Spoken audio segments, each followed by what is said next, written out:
folks. Welcome. You're in the Corporation Nation. You're in the fictional reality zone here, as we talked about yesterday.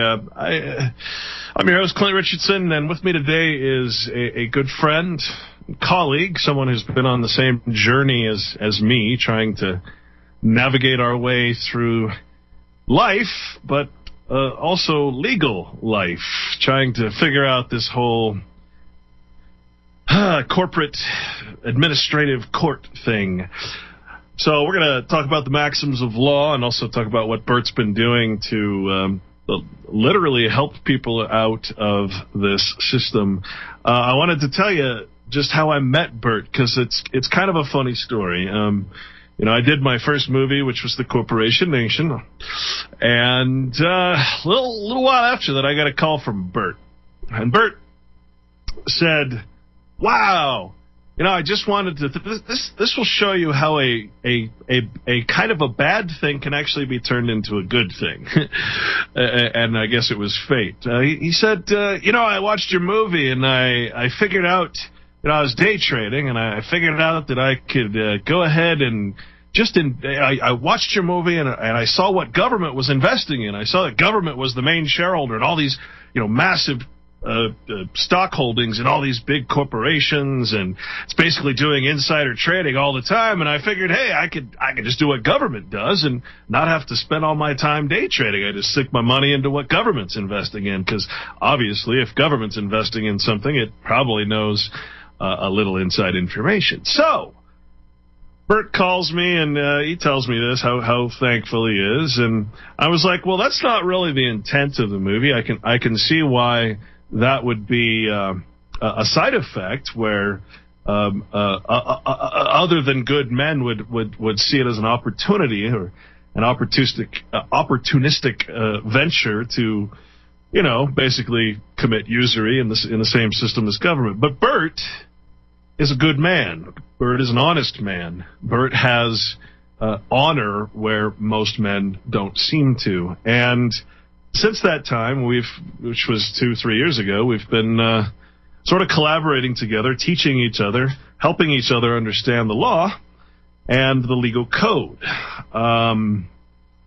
Burt, however, has stuck to his guns, and he has surpassed me in many ways, and we are both, I think, at an end road right now where we have now navigated the system, and now we see that there's so much more to it. There's so many facets to this, and it dates back to biblical times, where the testament, when you look up the word testament, we find out that it's actually a financial instrument.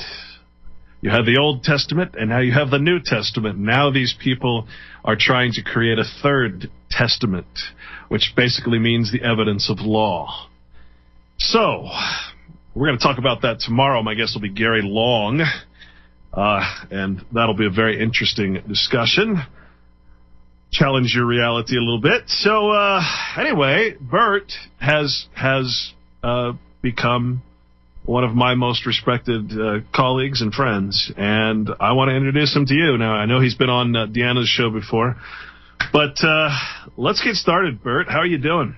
Hi there, thanks. By the way, I'm not doing any kind of trading anymore because my moral values couldn't deal with that, so I still have a little bit of stuff in there, but I'm basically not dealing with that anymore. Well, it's a sad thing, because, you have pensioners all over the world, basically, just giving their money to government, and then, of course, taxpayers match those funds and sometimes pay for the entire pension. And so, basically, have the whole population paying taxes to government so that it can invest those taxes into the pension system so that government can own these corporations through stock investments. A really pathetic situation, and it's designed to take the responsibility out of people. But I would like to see all people tomorrow withdraw their entire pensions. They'd lose the taxpayer contributions, but I'd like to see people get their money out of the pension system and crash the pension system and invest in good companies, because right now you can't help it. Your money is going to invest in Monsanto and Rand Corporation and Raytheon, all the military-industrial complex. If you're a pensioner, you're basically allowing your whole retirement to be based on the thing that enslaves you. It's a really pathetic situation we're in. So I'm glad to hear that. I don't participate in the stock market at all because it's pure evil. It's based on pure usury, and the prices of stock really have nothing to do with the industry, the corporations that are there. So I'm glad to hear it. You've been able to take your knowledge. This is why I want to talk to you today. You've been able to take your knowledge and you've been able to help people, something that you don't see a lot of people trying to do. And I admire that. You've literally helped people out of some very, very tough situations. You've been able to navigate the court system, and you've been able to have some what we would call wins. Yeah, that's true, but the biggest thing that I guess you could say learning, or I don't know, plateau, whatever I'm reaching, kind of like you were talking about, is I'm beginning to get a certain peace within me.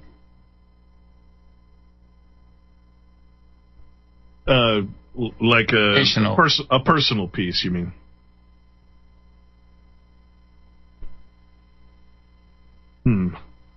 Are we cutting out with Burt, or is that me? Uh-oh. Looks like Burt might have a bad connection. Burt, are you still there? Uh-oh. Well, looks like Burt might need to have a reboot of his system, and maybe he can rejoin us later. That's unfortunate. Or maybe they just don't want him to talk. So, we were gonna talk about and go over some of the maxims of law. And when we get Burt back, I know it's one of his favorite subjects, and I'd like to read an introduction.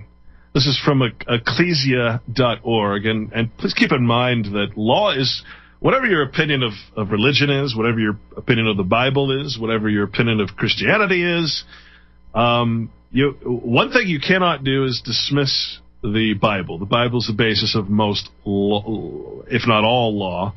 The ecclesiastical law created the civil law, civil being another word for morality. So I want to read this introduction because I think it's very fitting to what we're going to be talking about, and we'll go over some of these maxims as well.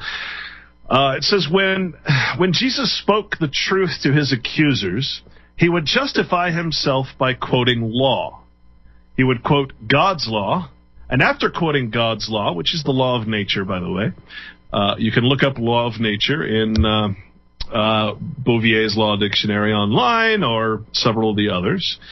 And we read a little bit of that yesterday, the day before. After quoting God's law, he would often quote the accuser's law, in other words, man's law, and use that against them as well. For example, Jesus would say, "Did ye never read in the Scriptures?" And then quote God's law. All right, folks, we'll be back after this break. Hopefully Burt will reconnect. Stay tuned. With no shoes on their feet, how's the people living in the street? Oh, there's a solution. Let's build a happy little cloud. Let's build some happy little trees. There are no limits here. You start out by believing here. All right, folks, welcome back. Again, you're in the corporation nation. Literally. I mean, really, you're in a corporation. Walking all over it. You might not be able to see it, but you're in it. Jesus would say, "Did you never read in the Scriptures?" and then quote God's law, or the law of nature. Then he would turn around and say, "Is it not written in your law?" and quote their own law. His accusers would have no answer. They could not overcome him. How could anyone overcome somebody who is obeying both God's law and man's law. If a man-made law is just, it will be in harmony with God's law. In other words, if man is acting accordingly, his laws will always be in harmony with nature and with the natural rights of man. That's all this is saying. The man's law is only good as long as it protects man's natural rights. Simple, elegant, beautiful. But that's not what we have. That is absolutely not what we have in this country, this nation. Corporation. Burt, you just sent me something you wanted to talk about before we get into some of these maxims of law, but that is really the most important maxim.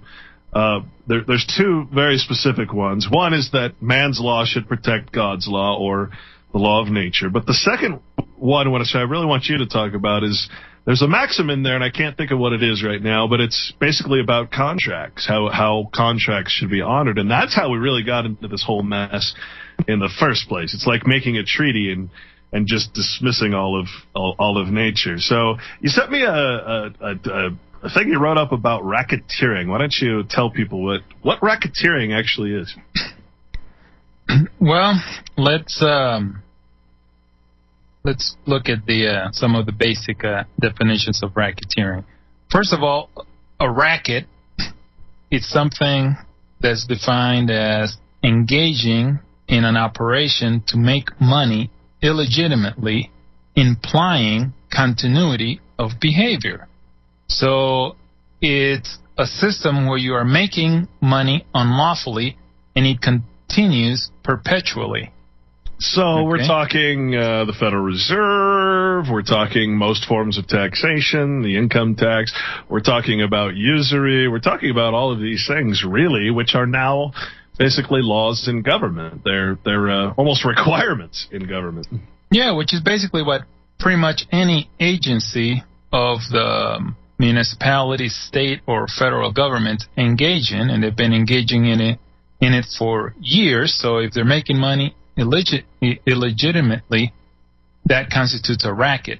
Now, a racketeer is a person who makes money by violations of penal law, violations accompanied by violence. Okay, so here we can throw in any kind of a racket that involves, for example, police force. Okay, so if they're making money illegitimately and they're using force through violence, right, then that makes the people participating in their racketeers. And now when you combine the two, now you have racketeering. Sure. A person who makes money by violations of the penal law. What is the penal law?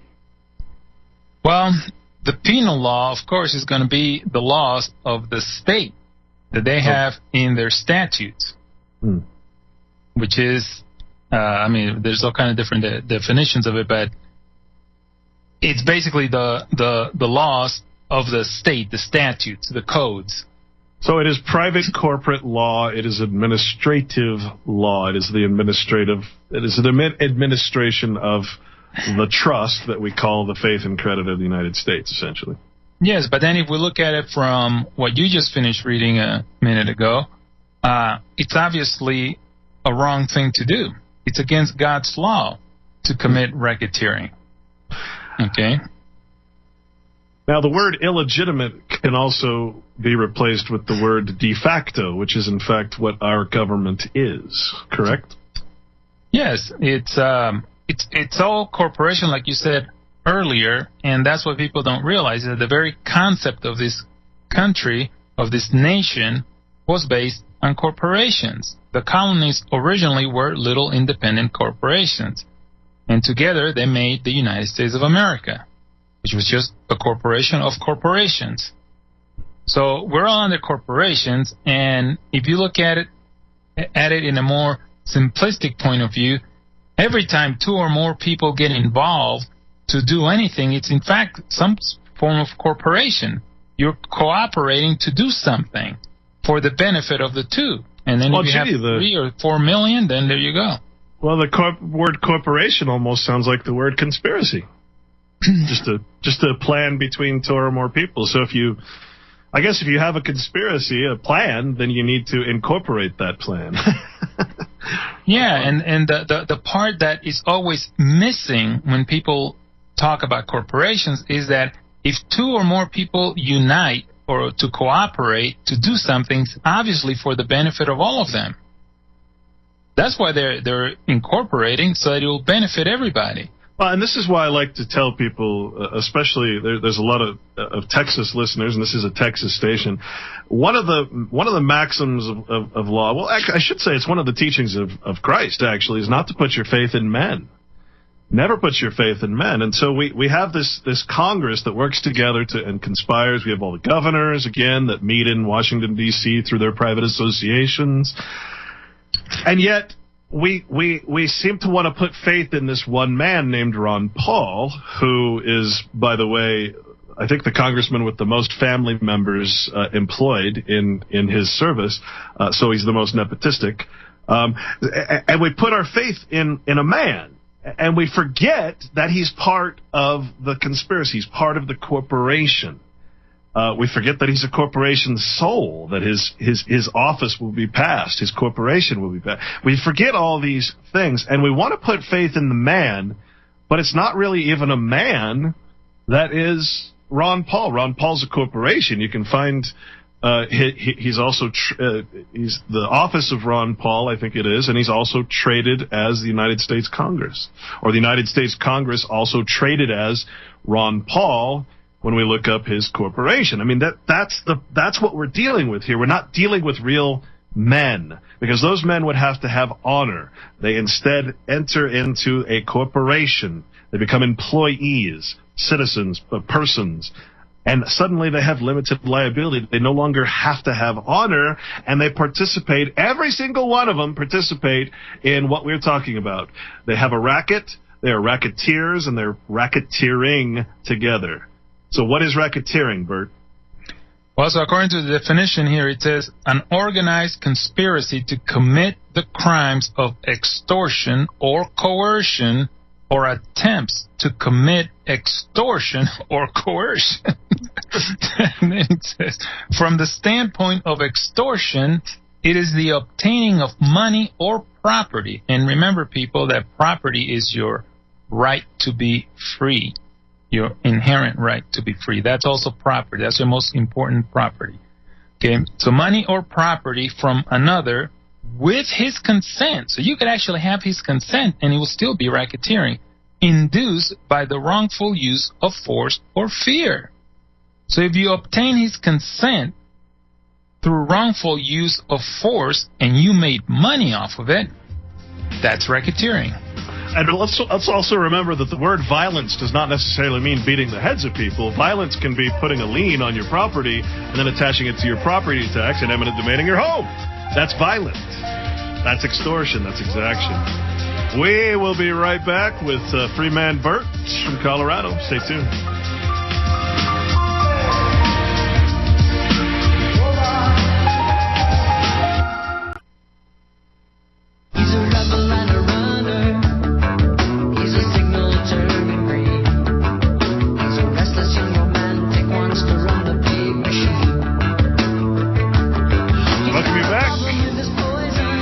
Corporation Nation. And again, with me is Freeman Burt from Colorado.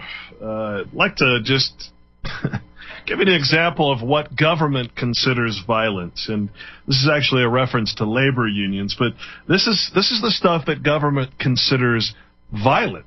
It's very interesting, actually. Violence in labor disputes is not limited to physical contact or injury, but may include picketing, conducted with misleading signs, false statements, publicity, and veiled threats by words and acts. Isn't that interesting? Because, by law, as we've discovered, government can provide misinformation. It's actually legal in the legal realm to provide misinformation, to not expose the law that you're even accused of breaking. I mean, the contradiction of what people can do compared to what government can do with its licenses to kill and to harm and to extort and to exact are quite stunning when you start realizing, the things that it can do to us, we can't do to it. It's fascinating, really. But so let's go on with racketeering. We've discovered that racketeers are people, or persons, I should say, legal fictions, who make money by violations of their own law, engaging in an operation to make money illegitimately through their de facto government, their presumption of authority that we would, of course, need to rebut. And now we're on to the word racketeering, which is combining those two definitions. So, Burt, please continue. Yeah, so then it says, the fear which constitutes the legally necessary element in extortion is induced by oral or written threat to do an unlawful injury to the property of the threatened person by means of explosives, fire, or otherwise, and to kill, kidnap, or injure him or a relative of his or some member of his family. So that's part of it. And well, okay, let me ask you a question. Mm-hmm. Did you just say terrorism? Did you just say government terrorism is actually racketeering? I mean, that's what it sounded like. That's what it sounded like. Please continue. Yeah, and if you read the definition of domestic terrorism in the U.S. Code, you swear you're talking about your so-called government. So anyway, then it says, from the standpoint of coercion, it usually takes the form of compelling by use of similar threats to person or property a person to do or abstain from doing an act. And this is my favorite part. Abstain from doing an act. So if they can prevent you from doing something that you lawfully can do, that right there is also racketeering, which such other person has the legal right to do. And legal right also means lawful right. Doesn't only mean statutory right. People confuse that term. Or abstain from doing, such as joining a so-called protective association to protect his right to conduct a business or trade, kind of like joining in the mafia for protection. But in fact, that's what you get when they force you to get a business license. They're coercing you into the protection of the state. Because they're saying without that license, you cannot engage into doing whatever you're doing, and therefore they're coercing you into abstaining from doing something that you have all the right in the world to do. Well, it's interesting because I asked you a long time ago. I said, "Hey, Bert, I want to start a business, but I don't want to be a corporation. I don't want to register my business with government so that it controls everything I do, forces me to pay tax, forces me to obey its laws. It's legal fictions. I want to incorporate without asking permission from government. How can I do that? And what's the answer?" Well, you can't. Not if you're going to do it associated with the government, because anything you do with them, you're doing it by asking for some kind of permission. So, from what I'm learning now, basically you would have to, engage in your business, doing what you're going to do, and the minute they begin to attempt to exercise any form of racketeering on you, you need to go on the offensive and sue them. For racketeering. For racketeering. For terrorism. That's funny. And another perfect example of racketeering is the driver's license. Right? Because they're trying to abstain your behavior, right? They're trying to prevent you from doing something that you have all the right in the world to do, to move from point A to point B. So they're requiring a license to do what is a maximum of law, which is to travel freely. Yeah. So they're requiring you, and this is another interesting way to look at a license, and it hit me like a cold bucket of water from Tom. he said, people believe that they're giving the state, that they're getting a license from the state, right? Like a driver's license, marriage license, or business license. But in fact, it's the other way around. You're the one giving the state the license to control you. Yeah. Well, I mean, basically, correct me if I'm wrong here, but there's two forms of contract, two main forms. One, of course, is the bilateral contract, where you and me would sign a contract together, and as men, we would honor that contract, and if we don't honor it, then we could take each other or sue each other lawfully. And then there's the kind of contract that we get into with government, which is, it's a real ironic contract. It's kind of like being forced into the Matrix. You sign your name on a piece of paper that government creates with all kinds of rules and regulations, but you see, it doesn't sign the contract. It is a unilateral contract. In other words, uni meaning one, so you, the individual, and lateral meaning you're handing over all your rights to government for no reason whatsoever, just so you can have a little piece of paper that says you have free speech or the right to travel, or it doesn't really make sense when you think about it. Why do we do this to ourselves? Why do we voluntarily contract to do everything that we can do without a license? I mean, why do we do this? It's amazing. When I saw my first office that said you can get permits for free speech, I said, okay, something's going on here very, very, very wrong. That's crazy. Yeah, I remember we talked about that when you were going to go to the airport to pass out your flyers. I think we talked about that. But yeah, people do it all the time. They go to the airport to exercise their supposedly right of freedom of speech, and then they go and get a permit.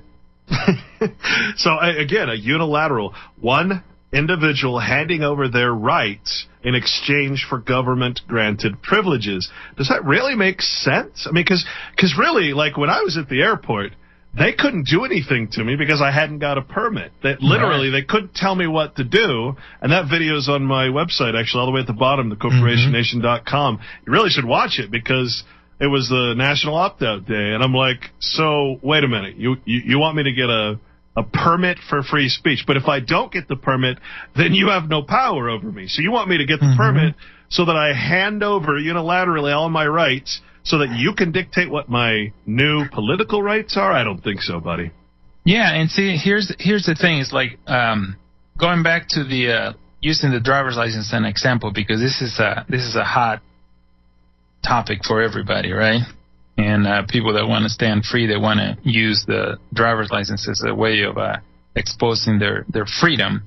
But a lot of people don't really understand the whole concept of a driver's license or a license at all. But here's the point: if you don't have a driver's license, okay, if you don't even have one, and you're on the road and you get pulled over, okay, by the officer exercising his emergency lights, which right there and then he already violated the law just by turning on his emergency lights for a non-emergency purpose.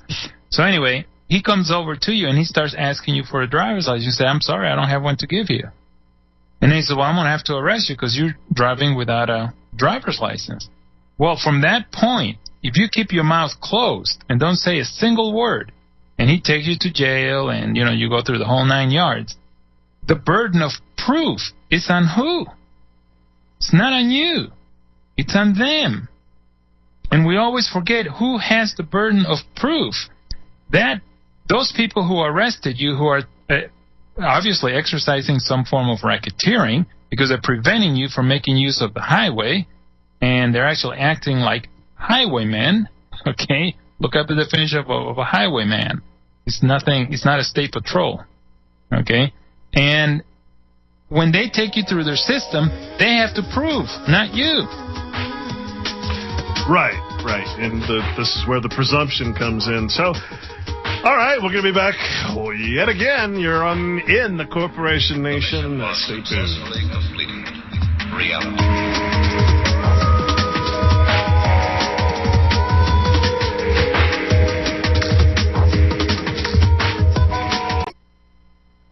Scientists have been battling to understand what this unappealing object is all about. Battles about what the object is all about.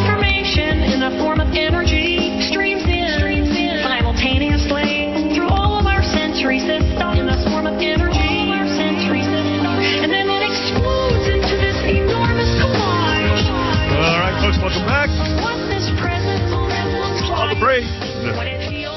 Again, you're in the Corporation Nation. My guest today is Freeman Burt from Colorado. I wanted to give you a chance to talk about your YouTube channel and your website. And also, you've been lately doing some classes for people, and I hand it to you, man. You're trying to really get organized and get other people organized to learn this stuff. So why don't you tell us about your Only Freemen site? Yeah, well, I have this Freeman site that, thanks to you, I got started. If it weren't for you, I wouldn't even have started at all. Thanks to Clint, I was able to do this. I'm sure I could say the same thing about you, man. www.onlyfreemen.com. Onlyfreemen.com. And let's be clear here. You're not excluding the female of species. We're all men. We're all mankind. Yeah, that's what we're referring to. Because free men include everybody. And of course, there's different meanings of freeman, but the way I'm referring to freeman is just simply as being someone free under God. Okay, that's what I mean by that. But we're trying to set up this website so that people can actually go there and register for a small monthly contribution, and we're looking at maybe somewhere like $17 or $19, somewhere around there. We're going to do it, and then this will also give them access to this live session that we're going to be doing. It'll be at least 4 times a month. We'll be conducting this live sessions, and we'll record the sessions and put them up on the website so that people can then listen to them at their leisure, because the material is pretty deep, and you kind of have to listen to it several times and then go through all the research data that we provide, because I don't want anyone to take anything that I say as being any kind of a law, okay? I'm just simply acting as a guide and then sharing my research for people, and then let them make their own conclusion about the material. Well, I mean, your website is a good example of that. Like Burt said, he's defining what a freeman is. He's defining his law, and you have to do that in court, in your legal documents. You don't just rely on some old court opinion to tell you what a word means. You can literally tell the government what you mean and what your law is, and that's one of the most important things I think that Burt is teaching. Yeah, and one thing that's really funny is that people go to court and they go under the assumption that the United States Constitution or even their state constitution is at play in that court. They don't realize that unless the prosecutor is bringing in the Constitution, it has no place in there. The only law that is at play is the law that is put before the judge. I mean, there's a lot of court cases that say the citizen is not party to the Constitution. It's not for the citizen. It's simply to tell government what it can and can't do. It has nothing to do as far as something that you can introduce into the court to protect you. That's not what it's for. It's right. To limit government. Yeah, I mean, that's a big misconception. And also, the word constitutional is used so many times in an incorrect way.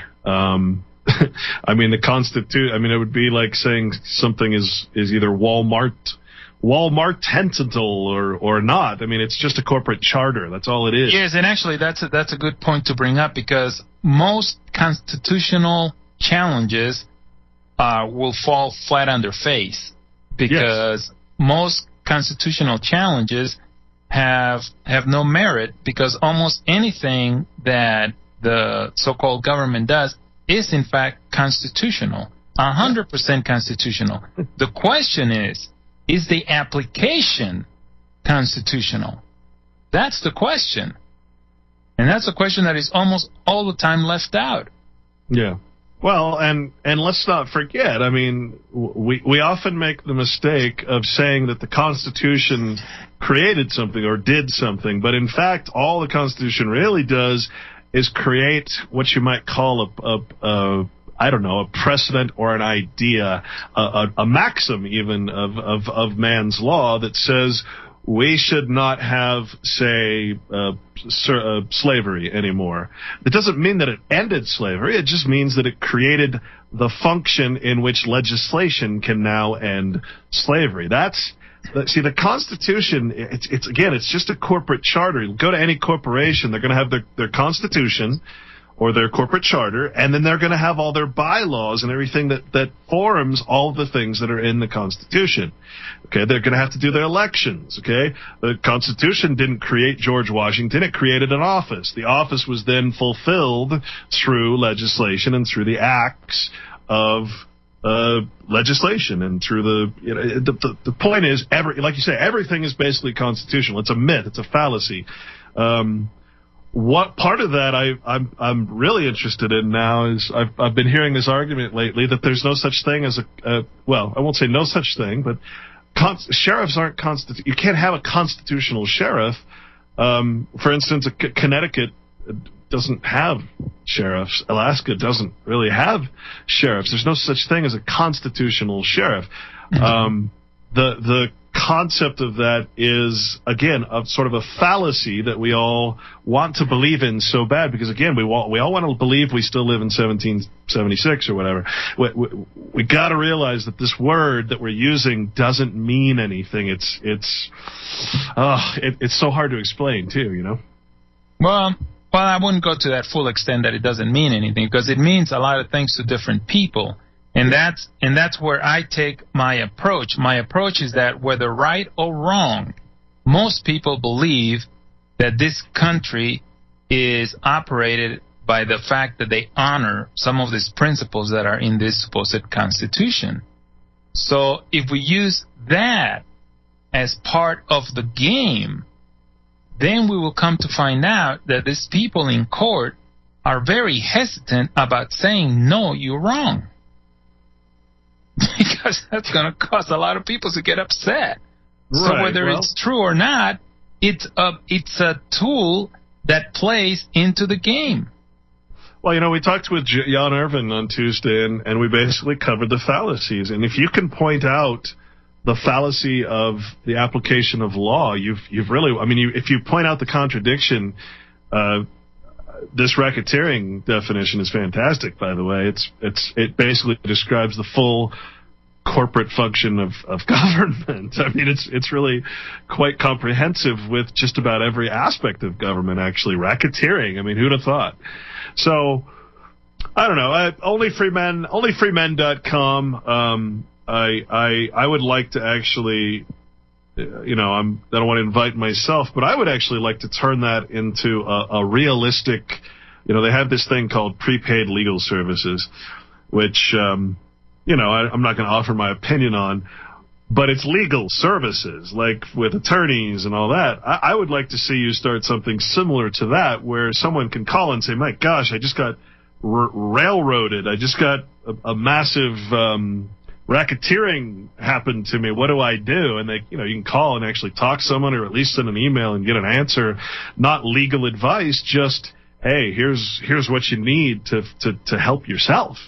I mean, isn't that what Christ did? Wasn't that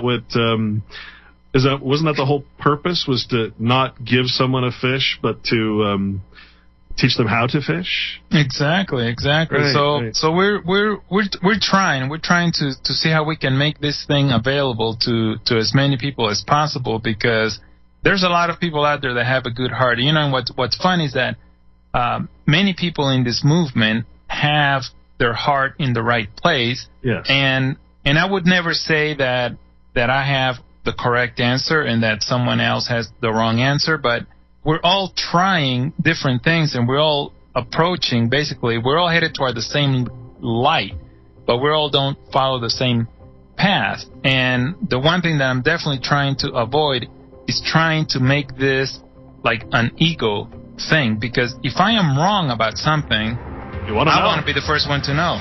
Yeah, and let's just make that an open invitation to the audience. If I'm wrong about something, you better be telling me, but you better be telling me not with fallacy, but with fact.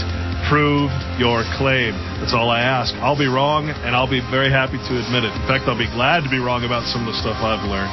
We're going to be back with Burt for the second hour here. Stay tuned on the Corporation Nation.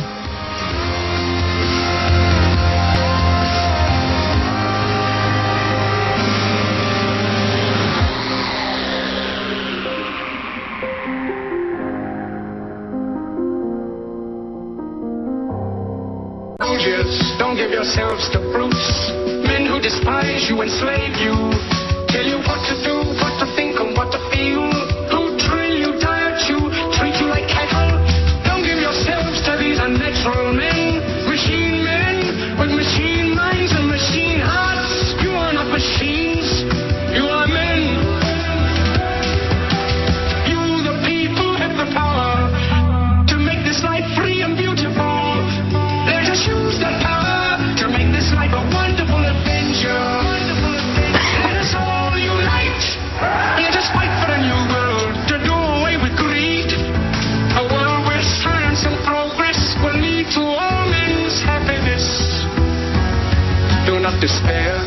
The hate of men will pass and dictators die. And the power they took from the people will return to the people. Let us all unite.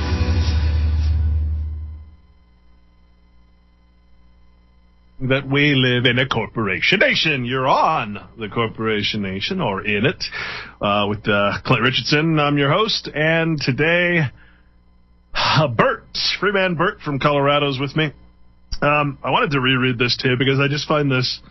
I'm so glad you introduced this into my world here, Burt, because this is it's hilarious. It's a perfect description of government and what it does to us, and it even mentions that it is a voluntary action. And I find this to be, yet again, another perfect example of how we are enslaved to our own, basically, ignorance, our own lack of imagination. We can't imagine that government could be this bad to us. So I'm going to read this again. This is the full definition of racketeering here. An organized conspiracy to commit the crimes of extortion or coercion, or attempts to commit extortion or coercion.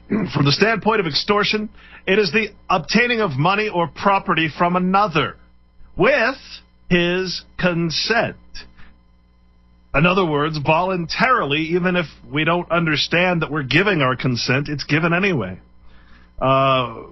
So the obtaining of money or property from another with his consent induced by the wrongful use of force or fear, i.e., terrorism, financial terrorism, threatening to take your children. There's all kinds of force or fear. I mean, really, this is just incredible.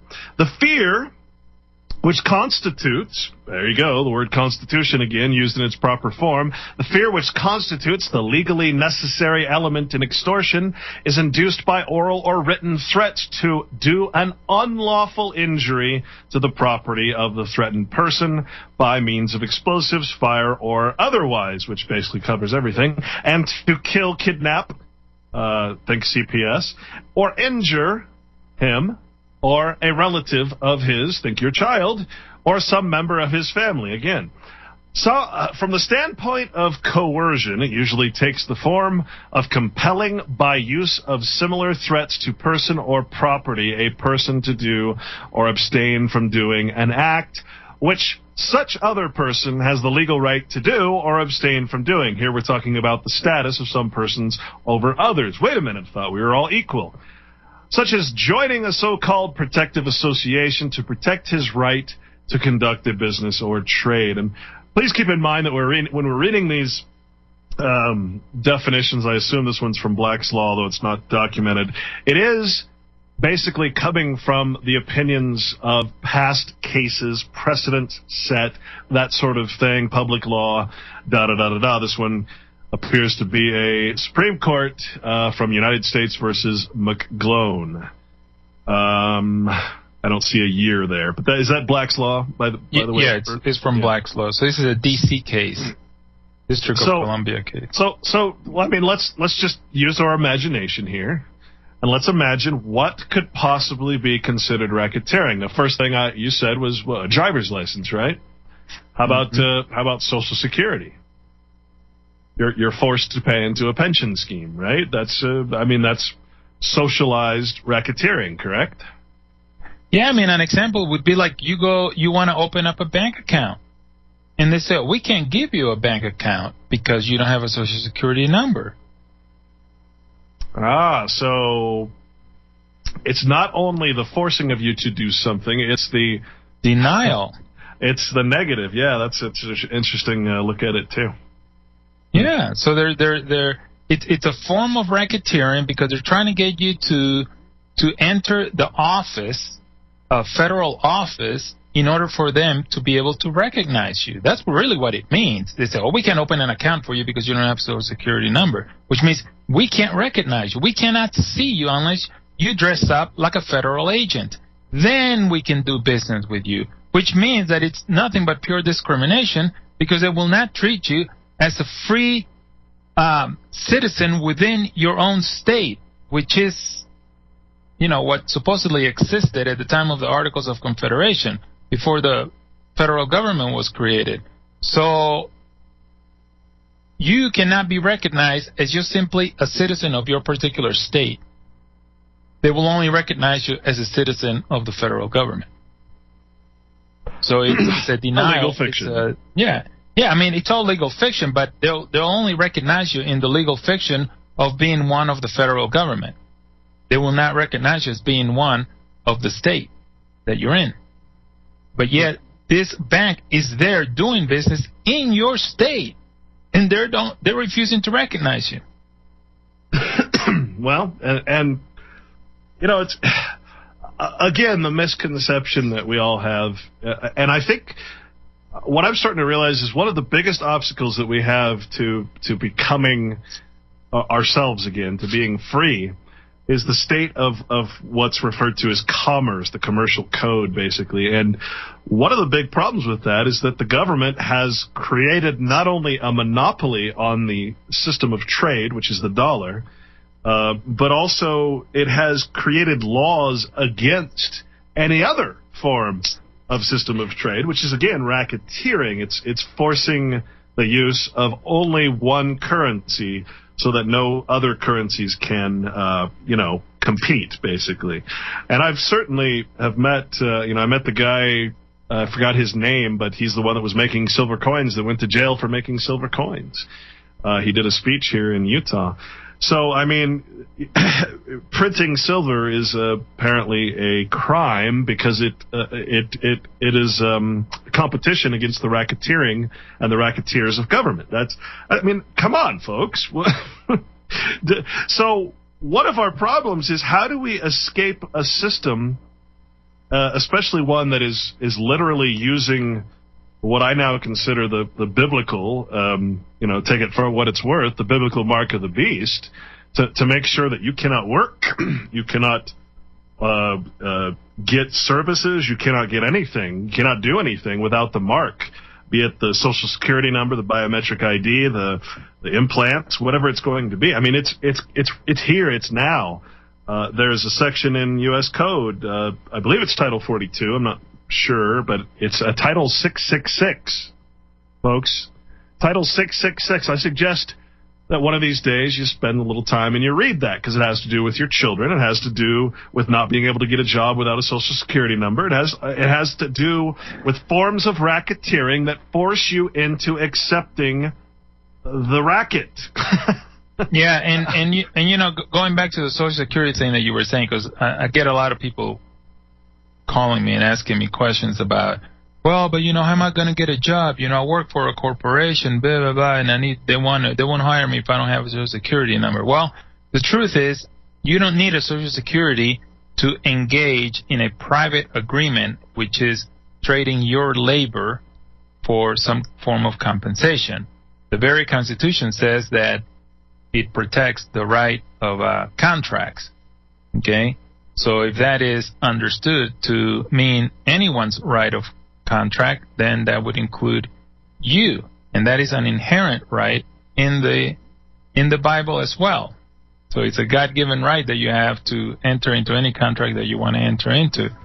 But anyway, if you were to get into that, that will trigger a whole series of lawsuits that you would have to fight. Yeah. Well, and that's just it. That's where the violence comes in, because violence is strictly action, whether that's legal or other. It's not just bloodshed. It's getting out and doing something, defending your own rights. All right, folks, we'll be back after this short break. Persistent ride. The world is like a ride. You think it's real, it's just a ride. We can change it anytime we want. It's only a choice between fear and love. The world is like a ride. You think it's real, it's just a ride.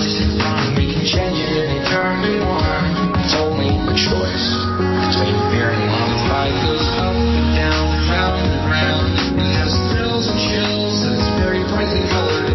Up and down, round and round, and it's very loud. Don't worry, don't be afraid. It's just a ride, and we can change it anytime we want. It's only a choice between fear and love. All right, folks, welcome back.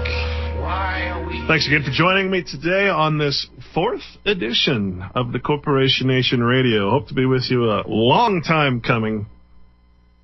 With me today is Freeman Burt.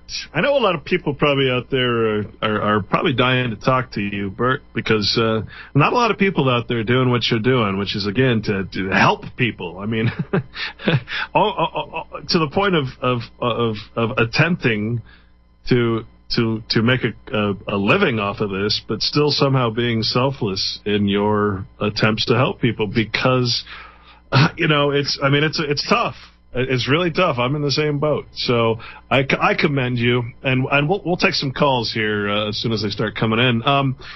You, over the break, you sent me another definition, and I wanted you to go ahead and talk about that, because in the first part of the show, we said you can define your own law. In fact, you must define your own law, or otherwise the presumption will be that it's government law or man's law.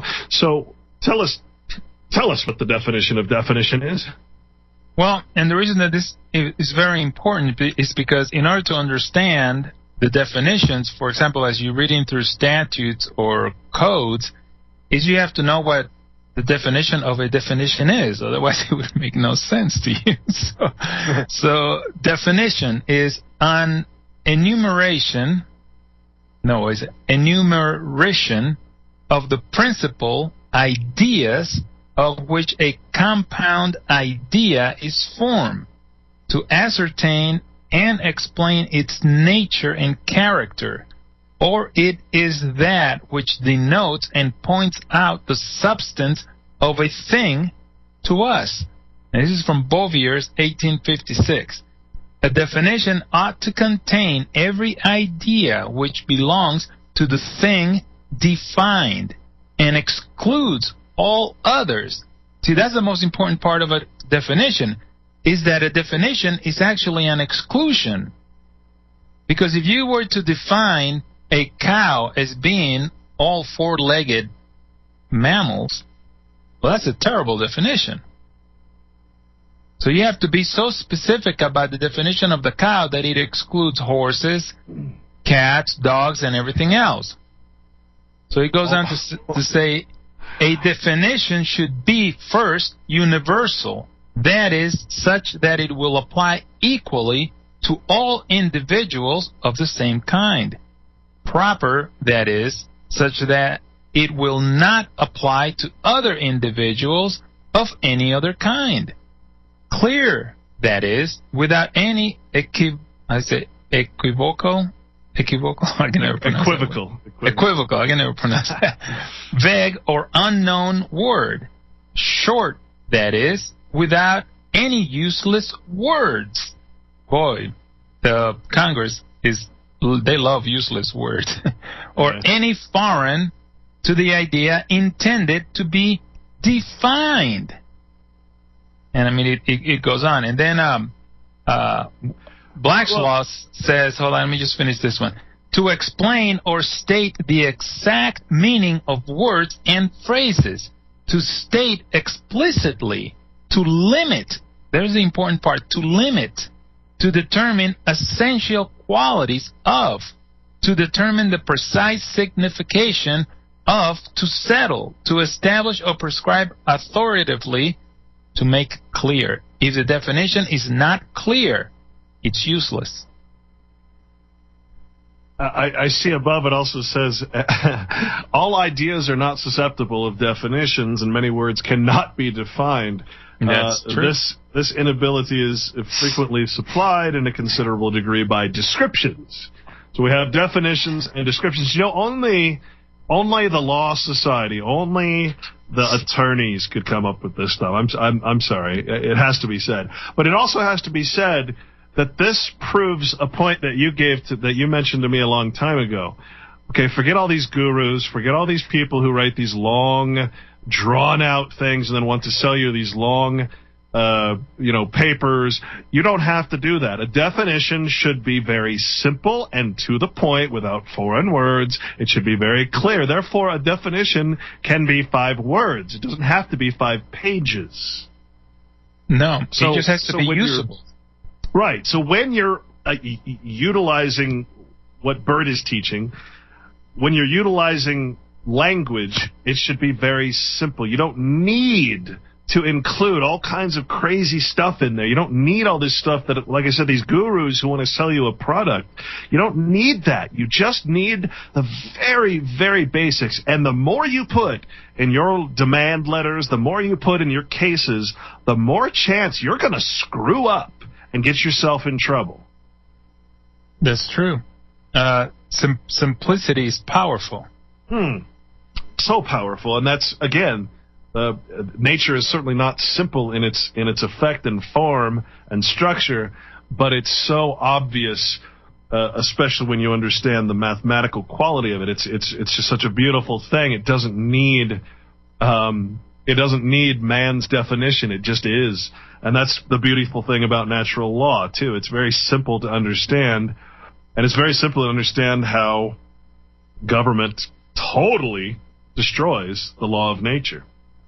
Yeah, now going along those lines, because another problem that I have with people that contact me, I've actually had people contact me that they received. I had one guy that actually was calling me in the middle of the night because I made the mistake of giving him my phone number. And the guy received a check in the mail. He did some kind of a closing, and he received a check by error for a few $1,000s. And he knew that it was an error of the realtor. And he went ahead and cashed it and made use of that money. And then he's trying to get my help to help him get out of it. So this is participation in fraud, which basically makes you guilty of the it's a this is where the word honor comes in, and if you just stick to being honorable, you're never going to have these problems.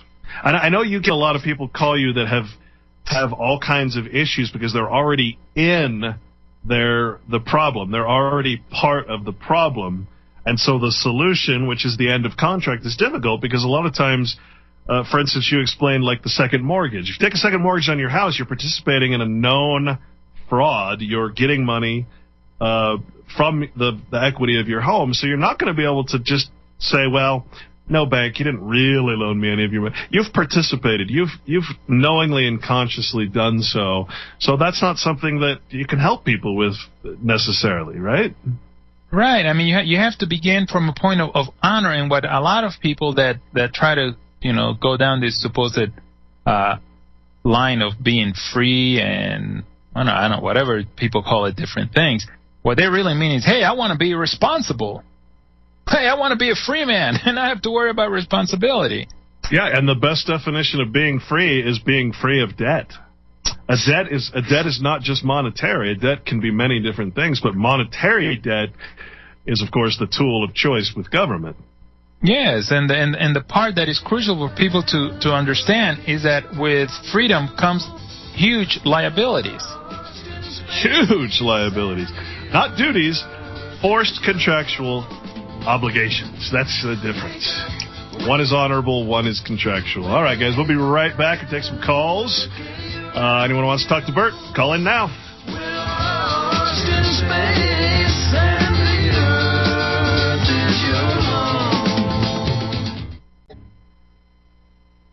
Derivatives, quantitative easing, trade imbalances, recession, low GDP, nations close to collapsing, and subprime loans, foreclosed homes, and people's taxes spent to bail out too big to fail AAA banks again. Fear levels rising as the US crash seems imminent, having smashed the debt ceiling of 14 trillion despite protests and clashes in Athens streets. The IMF imposed structurally unjust programs in Greece, where in fact the term economy entered our language from the Greek oikonomia, meaning household management. Well, how are we managing? Theories abound, but in practice, does anyone actually know what the hell's even happening? Well, seems we've come to our global auditing, our financial day of reckoning. It's an interesting quandary. Have we invested too much in this enterprise to admit the solution might lie in its very demise? For our real economy is something much broader. It's GDP measured not by our ability to hoard, but our capacity to relearn and earn our place in nature's order, and thus remain on this planet Ark, our Pandora. All right, folks, welcome back here on the Corporation Nation. Burt, we have some callers, and I know a lot of people were looking forward to hearing you tonight. So I'm going to go ahead and take one if you don't mind. Go ahead. All right, we have Chris in Las Vegas. Well, Welcome. good evening, Clint, and especially Burt. Howdy. What do you mean, especially Burt? Well, I'm doing all the work. I probably should have said him first. I apologize for my inappropriate pronouncement of the guest in the... I demand a definition of your definition. Well, interestingly enough, a fellow political pundit, I think, by the name of Voltaire, observed that before we speak, let us define our terms. That's right. Good point. And I would kind of... I'm really taken with Burt's knowledge of the word terms, the etymology of word, if one will. And it's very, very important because there are so many different definitions in professional trade associations specifically that have great impacts on all of us every day, whether we choose to believe it or not. True. Very true. How about that bar association? They're the attorneys, those demonic god men who twist and turn the words of art to their own favor against the rest of us, are a particularly insidious cult. Yes. In fact, Hey, that reminds me, Burt, what does the word illicit mean? Tell us what the word illicit means. My favorite word, actually. Yes. The root meaning of it means to elicit, right? Well, elicit, to extract through trickery and magic. That's a very good one. I recently discerned the word privilege to mean private law. Yeah, actually, that's what a privilege is, because the privilege is coming from a specific group that is protecting that privilege. So it's private because it's only private to that group. Well, and private law, of course, is for special classes of people, but many Americans don't realize that private law is foreign to the American absolute natural common law. Well, the common law thing, it's a word that I'm actually I've used it before in paperwork, but I'm hesitating now from using even that expression because it's a very dangerous word or expression to use, because remember, there used to be common law in England, and people used to get their head cut off by common law. The following definition is from a Dictionary of Law by William C. Anderson in 1893. It says, Roman law. The common law of England has been largely influenced by the Roman law in several respects through the development of commercial law. So it gets a little dangerous when we use the word. Yeah, the term common law. So the most, if we look at it from a technical point of view, the most common law is what? God's law, which has been around for the longest time. But that doesn't mean it's limited to that. That's the problem. We have to define what our common law is. We can't just say the word common law, because here's another definition from the Dictionary of Law. It says a custom of merchants, a system of customs originating among merchants and allowed for the benefit of trade as part of the common law. I mean, it gets real dicey and confusing when you start adding all these layers. So this is why I think your definition of definition was so apropos, because we literally define what our common law is. We don't let government define it for us. And, if it's influenced by Roman law, and every symbol in government has a Roman fascia on it, including when you're watching Congress, you see Obama or the Speaker of the House stand up there, and you have two fasciae right next to him. You got to wonder, which common law are we in, Roman or American? Well, if you don't mind, I did qualify mine as absolute natural common law, which I think refers to the Creator's law. But I do know about the jus specialis and the jus civilis, which is the ancient Roman civil law, and I would propose it really wasn't that civil for the underling classes. It's separated from the elitist classes. Exactly. But your word commerce, of course, if you etymology that, it comes back from, by, or through war. From the mercenary, from the blood-red, angry red planet, the war planet, the destroyer planet, the mercurial people, the mercenaries who disguise themselves as merchants to gain special access to their intended victims that they had special access to by their disguises of merchantry, barristry in some cases. It's really quite curious when you start learning the really true meanings of words as opposed to the fabricated fictions of words that they teach you in the public school schools. You know what, Chris? I don't think I'm going to have you back because now I feel like I'm not even preaching to the choir. You're like better than me at this. You can't call in again. I mean, if the audience is this educated, then what am I here for? Well, hopefully we're all sharing and learning together. I've learned from Burt and you already, and I really appreciate it. And hopefully I've got something to the table to help you guys too. You bet. Kid. Call back anytime, my friend. Do you have a question? Thank you so very much. Be blessed, Burt. Thank you. And be sure to repeat your website again. 10-4. Why don't you do that now, Burt? Is Freeman.com. onlyfreeman.com. Oh, the absent-minded professor here.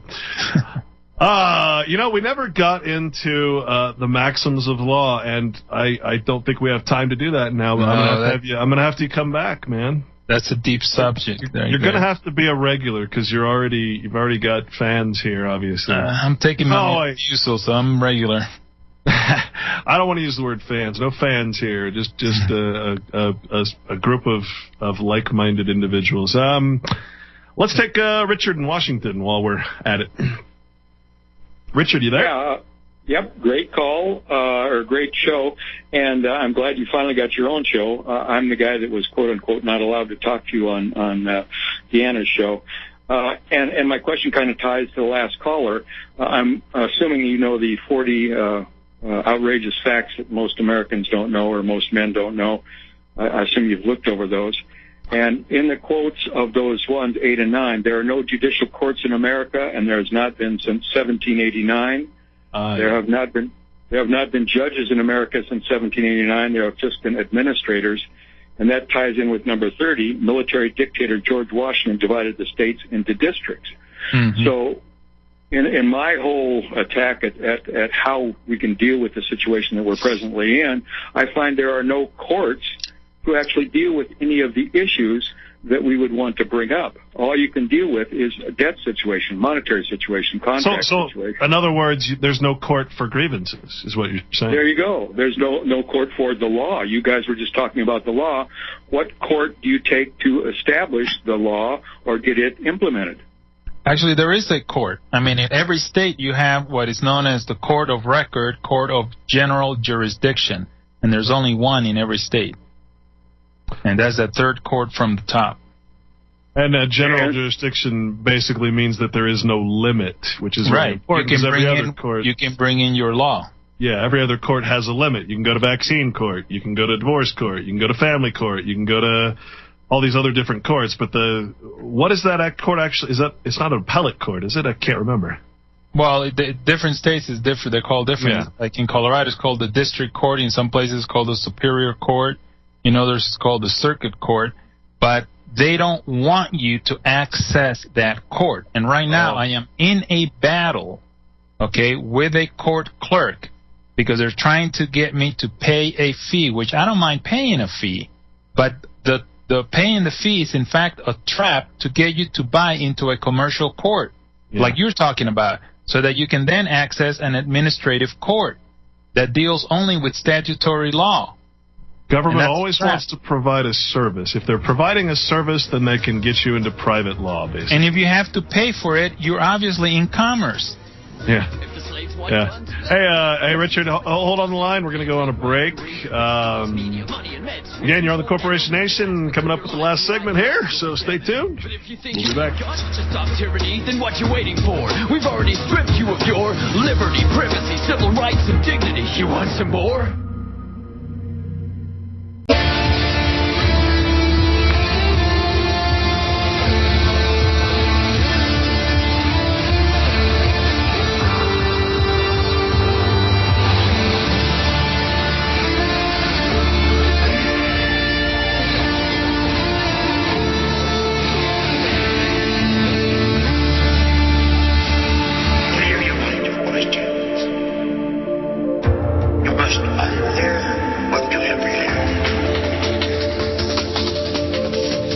Welcome back to the final segment. Pretty quick segment, Burt. We still have our caller on the line. I just wanted to read something real quick just to get you in the mood. Now, I wrote a blog entry. If you're not familiar with my blog, it's realityblogger.wordpress.com. It's where I keep most of my research. Again, all free. Title 42 of U.S. Code, Chapter 7, Subchapter 4, Part D, Subsection 666. Now, let's say that you're a father, like the gentleman we were talking about earlier, who actually had to just leave because his alimony payments, child support, was so much that it ruined him. So let's say you're in that case. Here's what it says, and this is why I call the Social Security and this government citizenship thing the mark of the beast. And this particular article is called Social Security, the International Mark of the Beast. Please keep in mind that Social Security is, I have to think about this, in over 130 or 140 countries. The United States is in contract with 19 countries in the Social Security Administration. China has the same Social Security we do. It's just socialism. It's called the Social Security System of China. Okay, this is a massive, massive grouping of all individuals in the world. We're becoming a globalist society. In fact, we already are. Let's not fear it anymore because we're already there. Now is the time to fight it because it's in its birth. We need to put it into its death. So here's what it says, okay? And this is basically the definition of what we said earlier, which is racketeering. This is paragraph 16 in section 666. Authority to withhold or suspend licenses. Procedures under which the state has and uses in appropriate cases. Authority to withhold or suspend or to restrict the use of driver's licenses, professional and occupational licenses, and recreational and sporting licenses of individuals owing overdue support or failing after receiving appropriate notice, very important, to comply with subpoenas or warrants relating to paternity or child support proceedings. Now, basically, that fits our definition of racketeering. In other words, this is, if you have the mark, the number of the beast being the United States Social Security number, the International Social Security Administration, in fact, is run by the World Bank through the United Nations. If you have the mark, then they are going to be able to, first, force you to get a license to do everything you could do for free, and then second, take away that license. In other words, limit your ability to do anything, including driving, sporting, licensing, fishing, hunting, also your business license, professional, occupational licenses. So in other words, they can turn you off as a person. And when we go to a cashless society, this is going to make a whole lot more sense. And this is not going to just apply to child support proceedings. This is going to apply to everything. If you're not a good little citizen, guess what? You're not going to get the benefits that are provided to you. And this is why I say, in order to be an honorable man, and to do what we're saying, we're going to have to get rid of debt. We're going to have to get out of this system, and we're going to have to say no to this mark. And I refer to Social Security, the International Social Security Administration, which basically has its roots in all countries at this point, all first world countries. That is the mark. That is the beast. And that is what is happening right now. I apologize I don't take up so much time. Caller, did you have anything else you wanted to ask? Well, yes, and before I say that, I'll support you by saying number 7 of the outrageous facts, Social Security numbers are issued by the UN through the IMF. So basically, it's a world system. So it's something that has already been instituted, and we're just kind of catching up with the actual fact. But I had a question for Burt. Has he ever accessed or impaneled the court that he knows exists? But even knowing that it exists, can we actually access it? Well, I mean, that's what I'm doing right now. I'm in that fight. I'm in that battle because the Colorado Constitution and the Colorado statutes make it clear that there is this court of general jurisdiction, unlimited jurisdiction, and it's fully funded by the state. So if it is there, then we have to be able to access it. And they lay every trap in your way so that you will not be able to access that court. And it seems like the hard part is accessing the key figure, which is the court clerk. Now, there's all kinds of clerks in the court, and they're just secretaries. The highest bonded, in other words, the person with the most insurance in their bond, the highest person is not the judge. It is the court clerk. They're the most important part of the court, and they can also issue summary judgments. You don't need to go to court. You can just require the court clerk to pass, to say that your case won because the other party didn't answer the demand. That's right. There's a lot of powers that the court clerk has, but no one wants you to know about it because they want you to get... The whole goal of the courts is to get you in front of a judge. Yes. That's the whole purpose of everything. And you don't need to be in front of a judge. Actually, you don't want to be in front of a judge. You want to be in front of a magistrate. But then that's another battle. Magistrates now are attorneys. You definitely don't want an attorney. So you now basically have to ask for a special master, which a special master is someone that can operate without the state. But again, all these things are written in their own laws, but they're not following it. So if you're going to go down the path of trying to establish your true access to a true court, true law, you're going to have to fight for it. And if you don't fight for it, you're not going to get it. And right now I'm in that battle. I'm fighting the court clerk and one of the judges of a district court. And I'm painting them little by little into a corner. Yeah, again, if you're listening to this show, you're listening to people who are not just talking the talk, they are walking the walk, and they are attempting to make you do the same by educating you in the way that we're doing today. Richard, thank you. Wait, one more thing. I'm probably going to undertake that. My next question would be, under 18 U.S. Code 241, you can't do any of these behaviors under color of law, which is exactly what they're doing. Do you think there's any ability to take them to task under that section of U.S. Code? Well, if you're operating within your state, you never want to operate federally. Okay, there's really no need for you to ever go federally, because the minute you step into a federal court, you're actually screwing yourself by stepping yourself into an inferior court. All federal courts are inferior courts to your state court of general jurisdiction, so why would you want to step down? So, Burt, are you saying that the Supreme Court of the United States is inferior to the court we're talking about? actually the United States Supreme Court in its appellate capacity is inferior to the general jurisdiction court in your state.